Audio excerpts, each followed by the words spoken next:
And here are wonderful keynotes. Just checking, is Andreas with us? Okay, Andreas is with us. Okay, so, yes, these are some of our wonderful keynotes and panelists. I've waffled on too long, so I'll move on to introduce Andreas Hoepner. His bio runs to 2 pages, so I'm not going to read his bio. I know Andreas, actually, we used to have the odd beer when we were PhD students. And so, he's done incredibly well, Andreas. He is a professor at University College Dublin.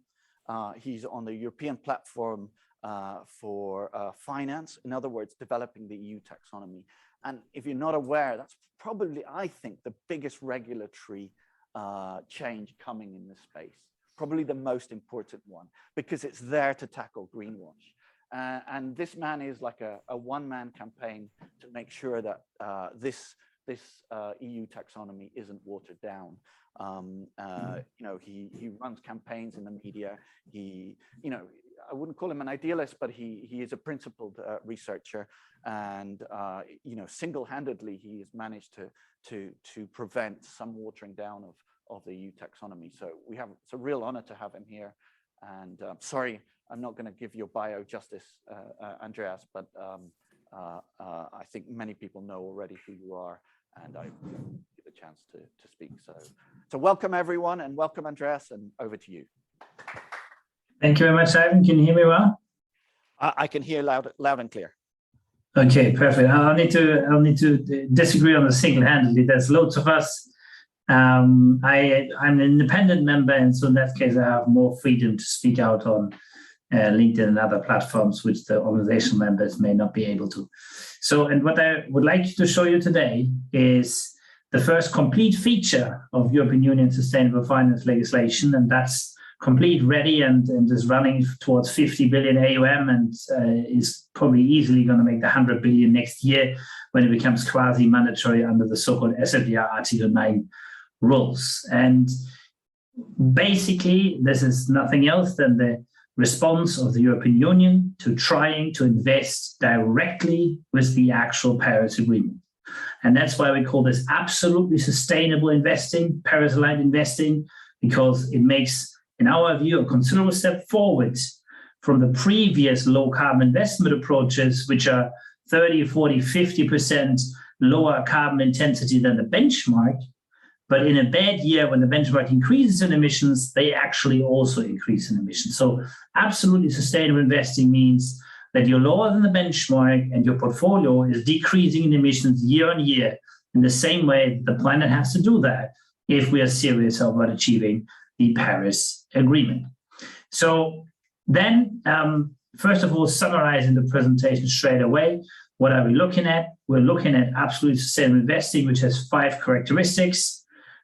Be reduced in emissions against the benchmark. That is the relatively more sustainable investing as is practiced by now already. Reduce your greenhouse gas emissions year on year as the actual index, 7% year on year. That is pretty much exactly what you have to do by Paris Agreement.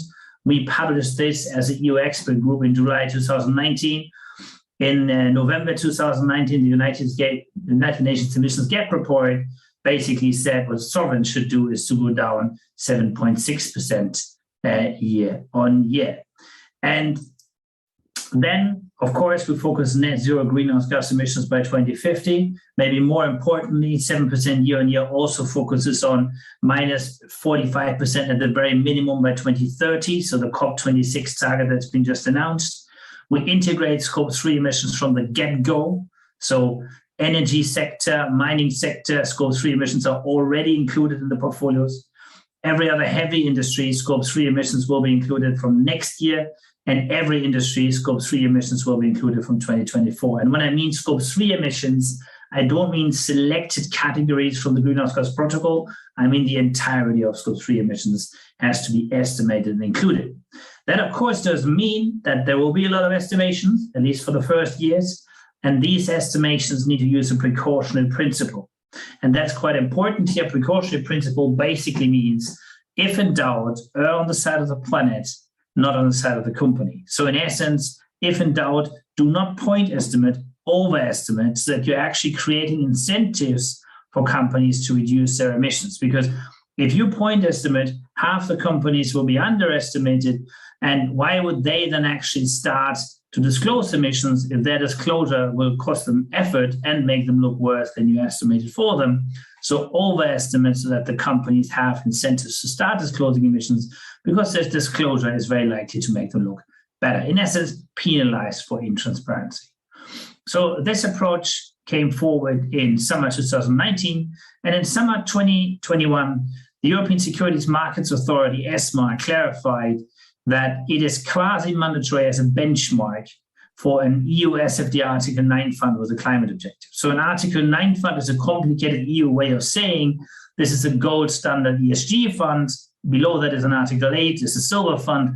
And then you got an Article 6 fund that doesn't really deal with ESG.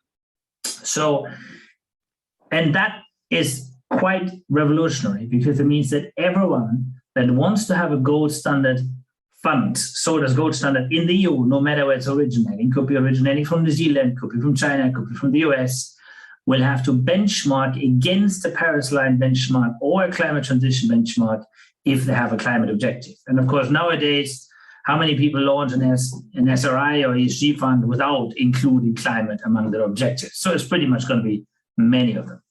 We're already at 30 billion, probably 40 billion right now.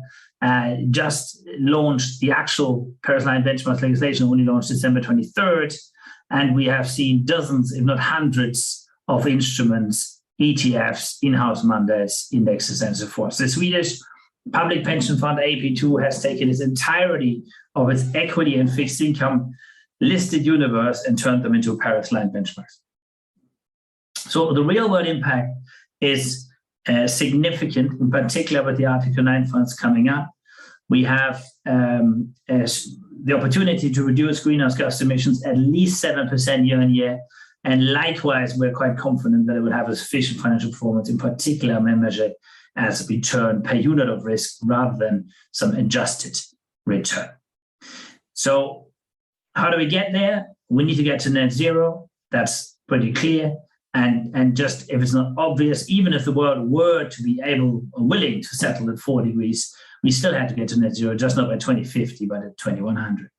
So Ireland, just to mention that, I'm based in the Republic, was the first country to actually divest from fossil fuels as a sovereign wealth fund in 2018. Now it's getting more and more popular. APG, the big Dutch pension fund, has just divested fossil fuels.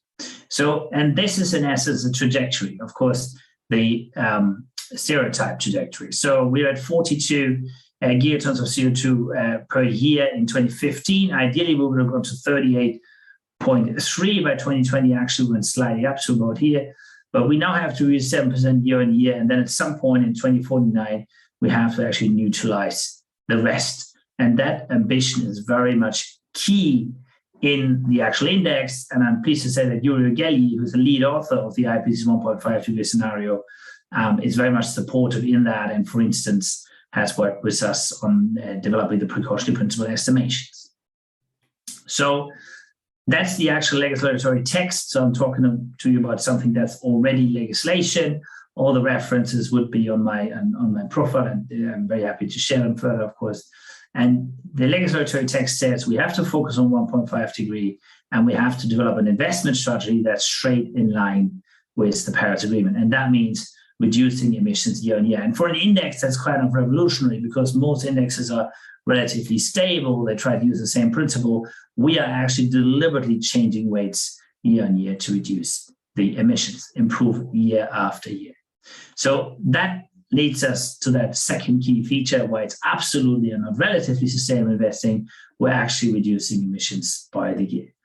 Of course, thereby targeting net zero 2050, and a 7% reduction also automatically targets halving emissions in 2030.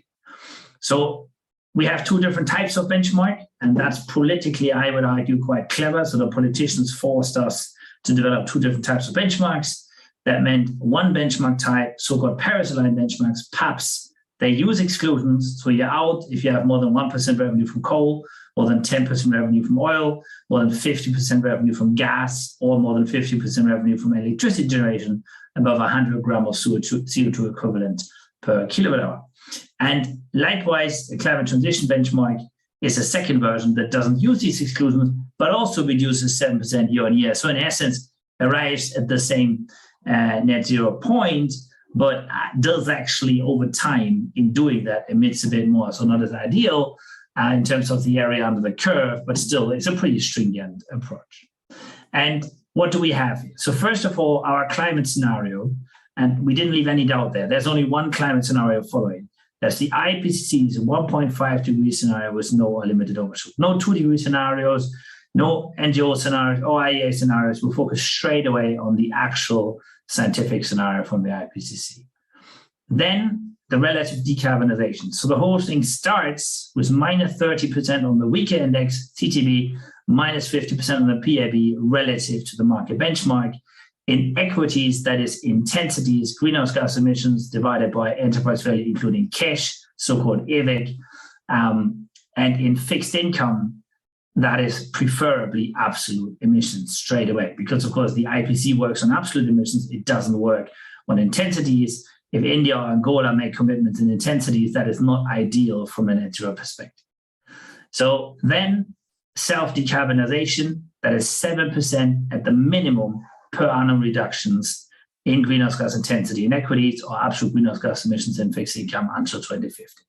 And then we have two provisions that tackle greenwashing. One, for the Paris line benchmark, we have the exclusions as mentioned, and in the equity side for both indexes, you have to have the same weight in heavy sectors, in all heavy sectors together as the mainstream benchmark has, so that you don't just shift all the assets from heavy to light assets. In fixed income, that allocation constraint does not exist because we do not want to force anyone to have to, in the primary market, buy issuances of polluting activity. So in fixed income, everybody can actually move over into light sectors should they wish to.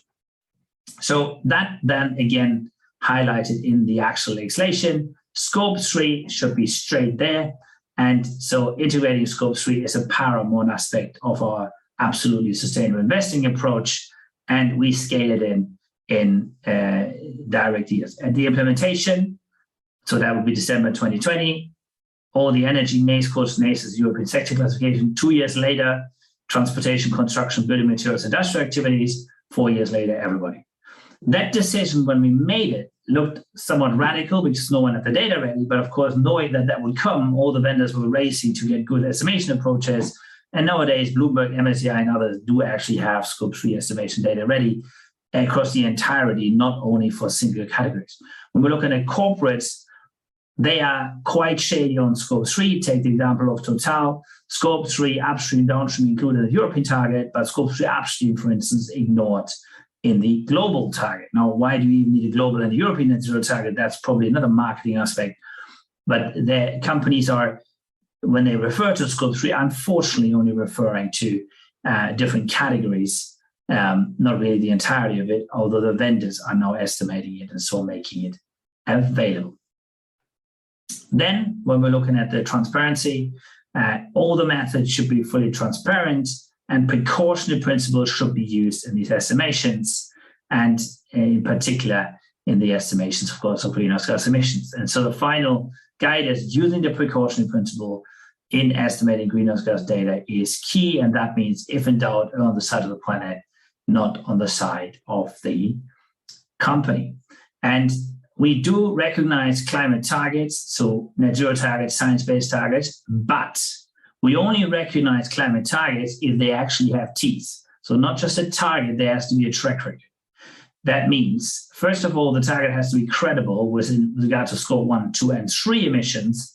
And then there has to be a 3-year track record of reducing emissions by at least 7% across 3 consecutive years for the target to get any bonus in terms of weight that the benchmark administrator may want to give. So targets really only if they actually accompanied by track records, not just a promise without a track record.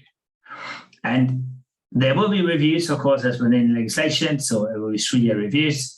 And end of December next year, we're already starting with the first review. Then when it comes to greenhouse gas data, Climate Disclosure 100 info, try to find out at that point how many firms are disclosing 100% just Scope 1 emissions. Bloomberg because it's 80 or so. We went through everything from 21. It's just very, very few firms that actually fully disclose emissions. And to show you another example, this is not even fully Scope 1 disclosure. This is simply the question how often the reported emissions to the CDP are actually equal the sum of the breakdown being here activity, business, facility, greenhouse gas region breakdown. In case of Shell, that happens 2 in 29 times, so not very often.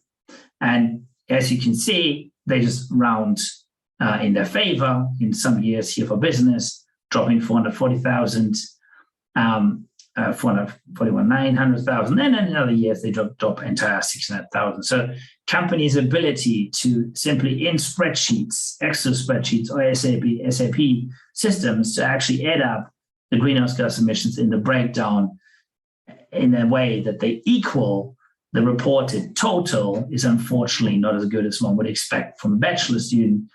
Likewise, they're not necessarily putting a total up that's higher than some of the breakdown. In fact, they do the opposite. They go against the planet in Shell's interest. So that's just one example. There's many other companies that do it, like Shell, by the way. I hope that was interesting, and I'd be delighted to take any questions that you may have. And if anybody wanted to ask further questions, please do feel free to add me on LinkedIn. I'm always very keen to stay in touch and hear people's views. Thank you very much.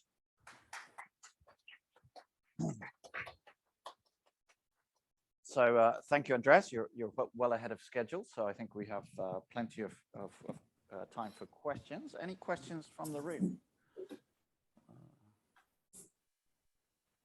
So Andreas, I saw on LinkedIn, so there's another rearguard action on the go about the sort of watering down of the taxonomy. So again, it seems to be around the issue of gas and nuclear, and I just wondered where we are on that. We're busy trying to defend the scientific integrity of the taxonomy. We'll be knowing in 2 weeks how well we did. So anything at the moment that is green in terms of electricity generation has to pass 100 grams of CO2 equivalent per kilowatt hour threshold. Gas would never make that. The very best gas stations have 250. Unfortunately, the chairman of the Environmental Committee of the European Parliament, a French politician that works for Macron's party, is proposing to relax that to 270 just for gas. So that doesn't necessarily have Macron's green credentials, I would argue, but they are promising certain Eastern European member states that if the Eastern Europeans vote for nuclear, then they will help them to get gas in, and so that's where we are. Cool. So also, if you could go back to your slides where you had the various criteria. And I'm just wondering on scope 3, when you're saying include scope 3, I mean, how do you intend to deal with double counting there, right? I mean, that's usually the argument that's used against, how we deal with scope 3. So as I have the note here below, so you can easily separate the scopes and reduce everyone individually 7%. So you can footprint scope 1, and then you can benchmark 2 and 3. You just have to actually reduce them 7% year on year. You can also, of course, estimate scope 3 just in bulk. We have a handbook to this where we are recommending that scope 3 should be estimated a factor on top of scope 1, sector specific, and only companies that were then to report organization specific would get any kind of change from the sector specific approach. So it is absolutely possible. The key thing with scope 3 is to realize that if you do not include scope 3, certain sectors where scope 3 is about 80% of the entirety of the emissions will look way too good. And the cause of climate change is, the majority of the cause of climate change is downstream scope 3 fossil fuel emissions. So, and to tackle that, you simply have to bring it in. Estimation approaches vary. We recommend effectively a factor-based approach where you're adding a scope 3 factor on the scope 1 on a sector basis rather than a firm basis. That will certainly do justice in terms of the overall portfolio allocation. And then if firms get motivated by that approach to report firm-specific scope 3 accurately for more than 1 or 2 types, for instance, employee commuting or something, and then we'll also get better firm-specific numbers. Cool, fantastic. Okay, we have a question on the floor. I'll just take over the microphone. So it's Sebastian Garenkel, our Deputy Director. Sorry, I butchered his name. I should know it by now. Hey, Andreas. Thanks for your presentation. I just had a question around so these estimations of emissions, because if you want to show that the whole portfolio has decreased by 30% or 50%, and including scope 3, we know that a lot of these companies don't report, or even worse, as you showed with Shell, under-report. What you talked about, the precautionary principle, is that a method outlined for estimating emissions for companies that don't report? And what sort of model does that employ? Yeah, so we have a paper published actually this year on it. I'll post it in the chat. And the model, in fact, is not necessarily predefined by the precautionary principle. Bloomberg does it by simply making estimates based on machine learning and then going up the distribution. So instead of going in the middle of the distribution, they go on 75%. We do it on a regressions-based approach, where the design of the regression already leads us to estimate in a way that 95% of them are overestimated. So we end that with a real test, so that any existing number actually, of all existing values, 99% or whatever you set it are actually overestimated. So the base idea is that if in doubt, you overestimate rather than point estimate.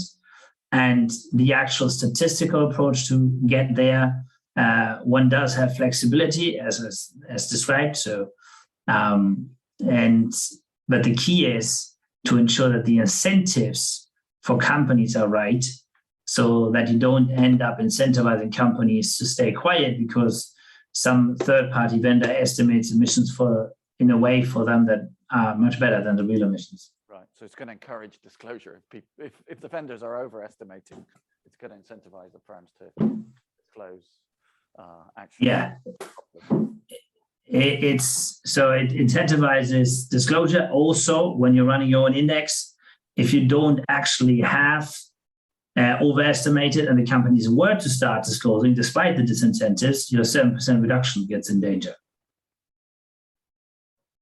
Cool, fantastic. Okay, Andreas, any more questions? I don't think we've got any more. Oh, there might be one in the chat. Let me have a look. Or maybe not. Maybe it was just. No, that's just the reference. Oh, that's just your reference. Okay, definitely. Yeah. If can you post this out or something? Whoever can see it, if you just share with everybody. Any other questions? No? Oh, okay. Helen has a question.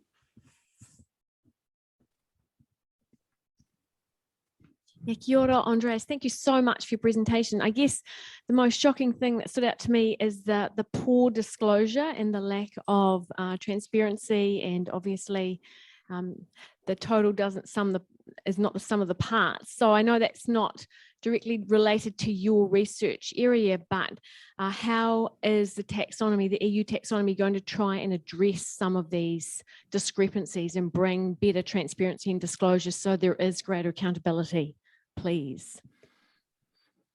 Yeah, so first of all, we're pointing the companies to the fact that we noticed this, right? So the last slide was actually another research project where, together with institutional investors from Europe, we're actually sending letters to the company and saying, we did, or the investors are saying this, we're just the ones providing information. We did notice that you're unable to add up your emissions. Could you please explain? And keep in mind, what we're finding, there is a lack of ability to add up an Excel spreadsheet, and that's well outside rounding errors. So it is somewhat embarrassing, one might argue, and we'll be happy to report on what the companies will explain as a response. And anyone can just follow these calculations by going into the CDP database and adding up the breakdowns and comparing them with the totals. So it's also an extremely simple test. The first test is just the basic bookkeeping test. The second test is the acting good faith test. If it already mismatches, are they at least mismatching it in favor of the planet?